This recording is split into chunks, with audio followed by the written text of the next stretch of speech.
ලංකාවේ සාම්ප්‍රදායික වෙස්මුණු කලාව කැටයම් කලාවේ විශේෂී වූ සුවිශේෂකයාගෙන් යුතුව කැටයම් කලාව ලෝකෙටම ප්‍රදර්ශනය කරන විශේෂ කලාවක් වෙස්මුණු කලාව. අමු වෙල් කදුරුලි ගෙන ඒවා අමුවෙන් කපා වේලා අවුවේ වෙලා පසු හොඳින් මැද පිරියම් කර තීන් තාලේප කිරීමට සූදානම් කරයි.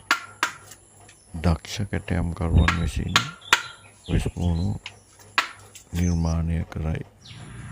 වෙස්මුණු කැපීම තාම දක්ෂ ලෙස සිදු කිරීම විශේෂ ලක්ෂණයක්.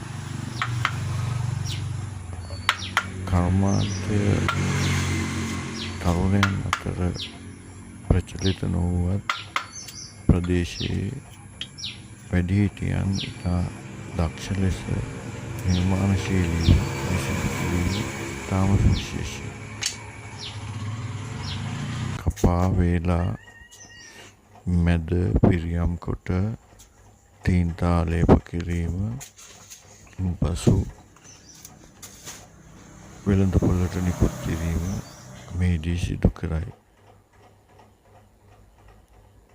ගෘහස්ත කර්මාන්තයක් ස්වයං රැකියාවක් ඇටියට මෙය සිදු කරගෙන යනු ලබන අතර එය වර්තමානයේ රටට විදේශ විනිමය ගෙන දෙන සුවිශේෂී ව්‍යාපාරයක් බවට පත් වී තිබීම ඉතාම වැදගත් ලක්ෂණයක්.